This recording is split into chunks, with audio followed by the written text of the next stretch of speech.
किस्सा सुनाने जाऊंगा कि शाह नजफ़ को या नजफ़ के बादशाह को मैं अपने दिल के जो अरमान है, दिल की जो मुश्किलात मतलब जो भी मुश्किलात है वो सुनाने जाऊंगा। दुखड़ा कहते हैं दिल के जो है ना, इंसान का दिल दुखता है ना गम व अलम से, तो उसको दुखड़ा कहते हैं। तो मैं दुखड़ा सुनाने जाऊंगा और शाह नजफ़ के दर पर मैं हसन और हुसैन का सदक़ा पाने जाऊंगा, उनका सदक़ा लेने जाऊंगा। गोया मतलब बादशाह के दर पर हम जा रहे हैं इमाम हसन अलैहिस्सलाम और इमाम हुसैन अलैहिस्सलाम के सदक़ा पाने के लिए। तो ये इस तरह के क़सीदा आप सब ने पढ़े और आपने हर एक ने जो है ना अपना हिस्सा डाला और अच्छे क़सीदे पेश फरमाए हैं। एक क़सीदा जो काबिल एतराज़ हो सकता है, क्योंकि सारे उलमा किराम इंशाअल्लाह वो नहीं करेंगे, माइंड नहीं करेंगे, महसूस नहीं करेंगे, बल्कि इक़दाम करने से पहले उन्हें समझने की, सोचने की ज़रूरत है। तो एक क़सीदा जो अभी पढ़ा गया, एक क़सीदे के अंदर ये पढ़ा गया कि वाक़ई में खुदा है, जब मुर्दा ज़िंदा किया तो वाक़ई हो खुदा या अली या अली। नहीं, इस तरह नहीं कह सकते हैं, वाक़ई खुदा नहीं है अली इस्लाम ना, इमाम अली इस्लाम इमाम है, वाक़ई खुदा। अगरचे यहाँ पे मेरे ख्याल में वो किया है, हिकायत किया है, यहाँ पर ग़ालिबन हिकायत किया है कि नुसेरी ने कहा, लेकिन फिर भी हमें कोई ऐसा जो है मौका उनको देना चाहिए कि उस मौके की वजह से वो गलत फ़ायदा उठाएँ और फिर इससे जो है ना गलत फ़ायदा उठाते हैं कि अपने उसके लिए। देखिए ना, आलिम दीन ने कहा है, अगर आप कल रुंदे में जाकर बोलेंगे, आप फलान शहर में जाकर बोलेंगे, स्कर्दे में जाकर बोलेंगे, कभी पत्थर में जाकर बोलेंगे, तो वहाँ पर ये आगा साहब ने बोला है, तो हम बोलेंगे तो हमें गाली कहते हैं, वो बोलेंगे तो फिर इसमें कोई मसला नहीं है। इस तरह जो है ना उनके लिए सवाल उठाने का मौका मिल जाएगा। और मौला इस्लाम की शान क्या बयान करे कि जिसकी विलादत हो खाने काबा में और उनकी शहादत हो मस्जिद कोफा में। और आप अलैहिस्सलाम के बारे में ये रसूलुल्लाह सल्लल्लाहु अलैहि वसल्लम की मुताद्दिद अहादीस आई है, ज़य्यिन मजालिसकुम बिज़िक्रि अली इब्न अबी तालिब। कहीं पर भी तुम लोग अगर महफ़िल सजाते हो, कहीं पर बैठते हो, दोस्त की महफ़िल हो, यारों की महफ़िल हो, वालिदैन की महफ़िल हो, किसी भी महफ़िल में तुम्हारा जमा होना हो जाए तो मेरे अली के ज़िक्र से उस महफ़िल को ज़ीनत दो, उसमें उस महफ़िल को, उस मजलिस को खुशनुमा बनाओ। ये हदीस आई है। उसके अलावा कहा कि अंता मिन्नी बिमंज़िलति हारून मिन मूसा इल्ला अन्नहु ला नबिय्य बअदी। ए अली, तुम्हारी निस्बत मुझसे हारून की जो निस्बत मूसा से थी ना, वही निस्बत तुमसे मेरे लिए है, लेकिन बस इतना फ़र्क है कि तुम जो है ना ये समझे कि मेरे बाद कोई नबी नहीं आता, यानी मैं आखिरी नबी हूँ, इसलिए मेरे बाद कोई नबी नहीं है, लेकिन निस्बत जो हारून को मूसा से है ना, वही निस्बत तुझे मुझसे हासिल है। तो ये भी रसूलुल्लाह सल्लल्लाहु अलैहि वसल्लम ने फरमाया।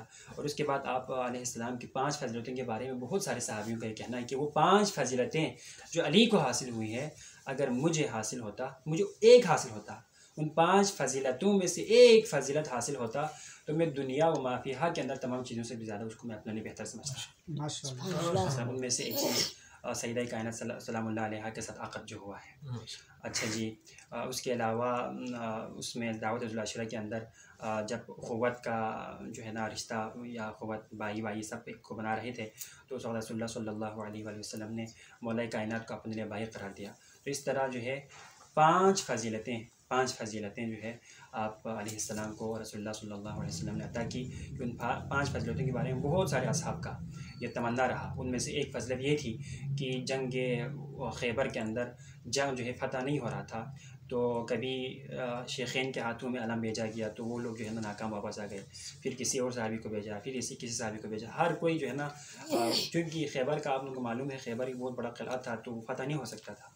तो मौला अलैहिस्सलाम जब अगले रोज़ रसूलुल्लाह ने फरमाया कि कल मैं जो है अलम एक ऐसे शख्स को दे रहा हूँ जो कर्रारन गैर फर्रार, जो कर्रार है फर्रार नहीं है। ये कहकर अगले रोज़ सबकी नज़रें थी कि मुझे दिया जाएगा, बड़ी सब की जो है ना ख्वाहिश थी कि मुझे दे दे अलम।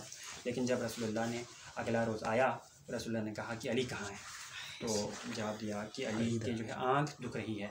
तो उस वक़्त रसूलुल्लाह ने फरमाया अली को बुलाएं। लोगों ने कहा यार रसूलुल्लाह अली के आँख दुख रहे हैं, हमें से किसी को दे दे, क्यों अली को जो है दोबारा तकलीफ होती है, मैं दूर से आ।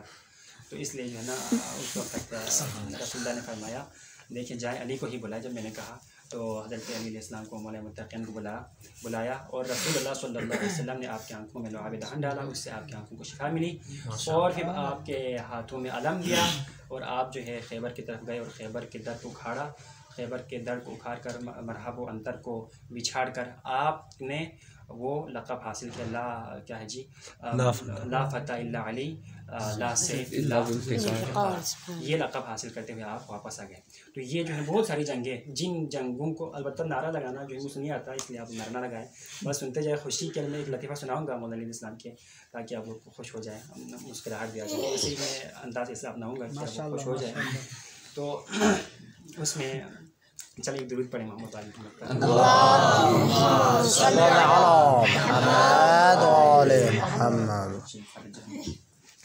तो देखिए ना, मौला अली अलैहिस्सलाम के हाथों से इस्लाम का परचम गाड़ा है।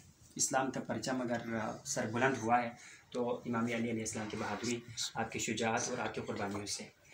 अच्छा जी, उसके अलावा रसूलुल्लाह सल्लल्लाहु अलैहि वसल्लम ने आपकी फजीलत में फरमाया कि अक़ज़ाकुम अली, तुम में से सबसे ज़्यादा जो बेहतरीन फ़ैसला करने वाले हैं ना वो अली है। देखिए ना, जब भी कोई मसला पेश आता था तो आप ही के बारगाह में हाज़िर हुआ करते थे, शेख़ेन हैं, तो आप क्या हैं, अक़ज़ाकुम अली। रसूलुल्लाह ने फरमाया कि अक़ज़ाकुम अली, सबसे ज़्यादा बेहतरीन फ़ैसला करने वाले तुम में से जो सबसे बेहतरीन काज़ी है वो अली है। देखिए ना, बहुत सारे वाक़यात, दास्तान अली नाम से एक वाक़या किताब लिखी गई है, उसमें आपको बहुत सारे वाक़यात मौला अली अलैहिस्सलाम के बारे में मिलते हैं। उनमें से दो वाक़या ऐसे हैं, इनमें से एक वाक़या आज करता हूँ, दूसरा भी अगर वक़्त हो जाए तो वो मैं करता हूँ। तो उसमें ये है कि एक रोज़ ना दो औरतों के माबेन वो हो गया, इख्तलाफ हो गया। किसी मतलब दो बच्चे पैदा हुए थे, एक बच्ची थी और एक बच्चा था। तो एक औरत कह रही थी कि ये जो बच्चा है ना वो मेरा है, और दूसरी कह रही थी कि ये जो बच्चा है वो मेरा है। यानी बच्ची का जो है ना हर कोई इनकार कर रही थी। तो ये फ़ैसला आ गया जी हाकिम वक़्त के बारगाह में, हाकिम वक़्त कहें या जी आप खलीफा वक़्त कहें जी, खलीफा मुस्लिमीन कहें जी, उनके जो है ना दरबार में ये वाक़या आ गया। तो वो बड़ा हैरान हो गया, सर चकरा गया, भाई क्या कैसे ये फैसला करे। वो वहाँ से कह रही कि बच्चा मेरा है, यहाँ से वो कह रही है कि वो बच्चा मेरा है, अब किसको दिया जाए बच्चा। अब बच्ची तो कोई कबूल नहीं कर रही। तो उस वक़्त वो बड़ा हैरान था, और उनका ये दावा भी, उनका ये कहना भी था कि लौला अली हलाकल उमर, अगर अली ना होता तो उमर हलाक हो जाती।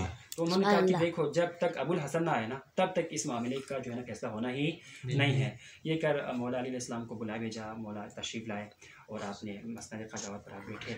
देखिए ना, मसनद क़ज़ावत पर बैठने के बाद आपने फैसला करते हुए कहा, देखो तुम दोनों जो है ना जाओ, जाकर एक बर्तन में तुम अपना दूध डालो और एक बर्तन में तुम अपना दूध डाल के निकाल कर लेकर आए। तो ये किया गया। तो एक का दूध जो है हाफ़ और एक का दूध जो है ज़्यादा था।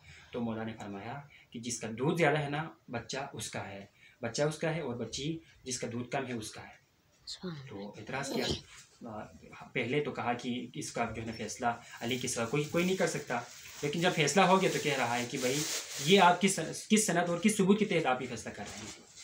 तो उस वक्त मौला ने फरमाया, कुरान में अल्लाह ने फरमाया है कि लिज़्ज़करी मिस्लु हज़्ज़िल उन्सयैन, ये फरमाया कि ये कुरान के अंदर अल्लाह ने फरमाया है कि ज़कर के लिए, मर्द के लिए जो है औरत के 2 बराबर हिस्सा है। तो दूध का भी अल्लाह ताला ने कुरान में जो फरमाया हो उसके मुताबिक अल्लाह ताला करता है, जो करता है वही जो कहता है वही करता है अल्लाह ताला। तो ये कहा हुआ है तो वही किया है, ये कहकर जो है ना उस दूध के ज़रिए से आपने फैसला कर लिया। एक मरतबा दूध पर मोहम्मद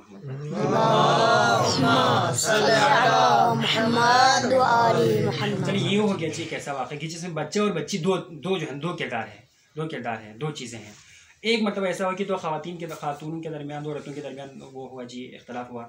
एक खातून ने मतलब एक ही बच्चे के ऊपर हर कोई कह रही थी कि बच्चा मेरा है, और ये फैसला फिर दरबार में आ गया खलीफा वक़्त के यहाँ, खलीफा मुस्लिमीन के यहाँ, जो दावादार है खलीफे का, हाँ जी, उस अली को छोड़कर जिसने कहा है कि अगर मुझे तौरात वालों के बीच में रखा जाए तो मैं तौरात वालों को तौरात से, अगर ज़बूर वालों के बीच में रखा जाए तो मैं ज़बूर वालों को ज़बूर से, इंजील वालों के दरमियान में रखा जाए तो मैं ज़बूर वालों का फ़ैसला ज़बूर से, और कुरान वालों के बीच में अगर रखा जाए तो मैं उनका फ़ैसला कुरान से करूँगा। उस अली को पेशी रख कर वो सारे जो है मसनद खिलाफत और फाइज थे। अब ऐसे लोग जो है जब दरबार में हैं तो ज़ाहिर है मुश्किल होना था, अगर आप रिकॉर्ड कर रहे हैं तो इन चीज़ों को थोड़ा सा काटना पड़ेगा अगर आप लोग अपलोड करना है तो ये जो है ना आप उनके बीच में फैसला किया, उन तमाम उनके सामने फैसला आ गया। कहा कि बच्चे के बारे में एक औरत कह रही है कि बच्चा मेरा है, दूसरी कह रही है कि बच्चा मेरा है, तो क्या किया जाए। फिर मसला पेश आया, कोई फैसला नहीं कर पा रहा, क्या करना था। हर कोई कह रही है, कोई फैसला कर सकते, हम नहीं कर सकते। अगर हम खुद सोचें क्या करेंगे, कुछ करेंगे नहीं करेंगे, हम फंस जाएंगे। तो उस वक्त फिर बोला भेजा अबुल हसन ही इसका कुछ कर सकते हैं। फिर अबुल हसन को बुला भेजा, मौला इस्लाम तशरीफ़ लाए, मसनद खिलाफत मसनद क़ज़ावत पर बैठे और आपने फ़ैसला करते हुए कहा कि देखो किसका है बच्चा। तो उसने कहा, एक ने कहा मेरा है, दूसरे ने कहा मेरा है। अच्छा, तो मौला ने फरमाया चल ठीक है, तुम दोनों आपस में क्यों लड़ाई करती हैं, चले मैं अभी जो है ना दोनों को तकसीम करता हूँ। लाए तलवार, अबू ज़र को कहा या कमर को कहा, जो आपका गुलाम था वहाँ पे, लाए तलवार, लाए मैं इनको जो है ना काट के जो है इसको काट के तकसीम करके दे देता हूँ। तो उस वक्त हकीकी जो माँ थी ना वो पुकार उठी, वो चीख उठी, कहा नहीं नहीं मौला इसको न काटें, आप जो है ना जो बच्चा है ना वो इनको दे दें, मैं हाथ उठाती हूँ।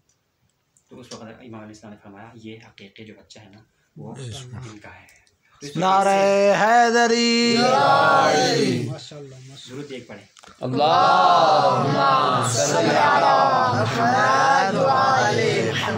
इसलिए रसूलुल्लाह सल्लल्लाहु अलैहि वसल्लम ने फरमाया अफ़ज़ाकुम अली, तुम में से जो बेहतरीन फैसला करने वाले हैं ना वो अली है। इसके लिए बहुत सारे वाक़यात हैं, मसलन वो जो सितारा ऊँट जो है 3 बंदों में तक़सीम करना, या इस तरह जो है ना मतलब ताक़ को जो है जुट में तक़सीम करना, या मतलब जुट को ताक़ में तक़सीम करना, जो कि नामुमकिन है।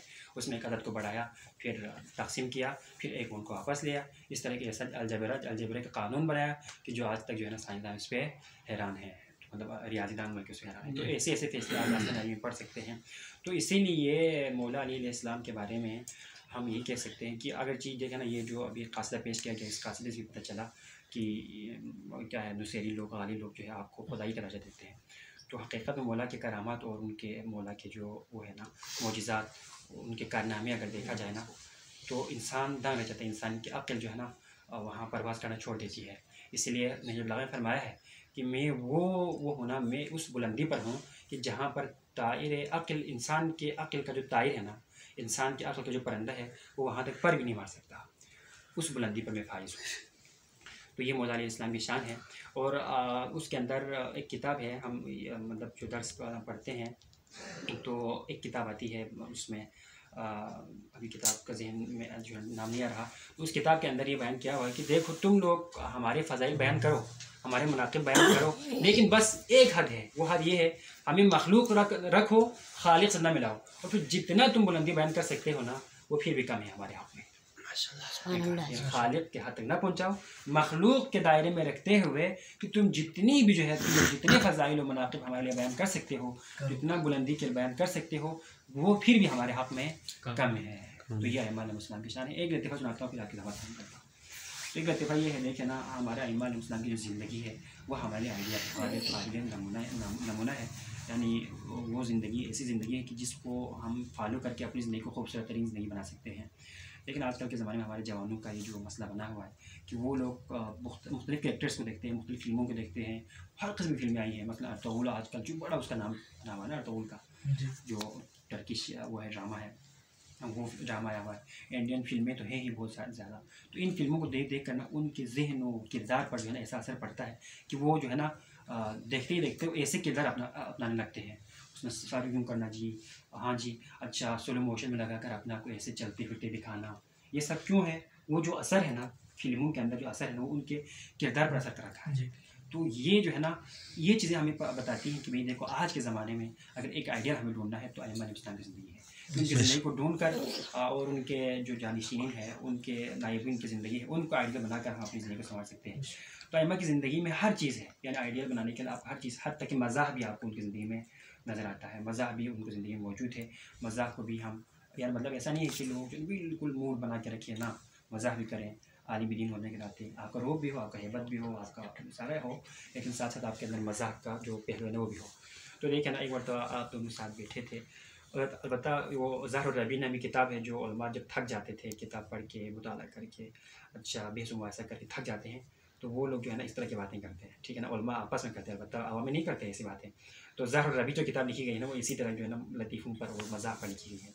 उसमें ऐसी ऐसी बातें लिखी गई है ना, अरबी में है वो जो किताब, लाइब्रेरी में चाहे कमरे में पढ़ी है तो उन्होंने लिखी है ना किताब, तो उस किताब में आप पढ़ सकते हैं ऐसे ऐसे वाक़यात मौजूद हैं खुदा रसूलुल्लाह के जो है ना बहुत सारे वो मज़ाक के पहलू। तो उनमें से एक जो है ना वो मौला अली अलैहिस्सलाम और रसूलुल्लाह सल्लल्लाहु अलैहि वसल्लम दोनों आपस में बैठे थे और दोनों जो है ना खुरमा खा रहे थे, आपस में खुरमा खा रहे थे।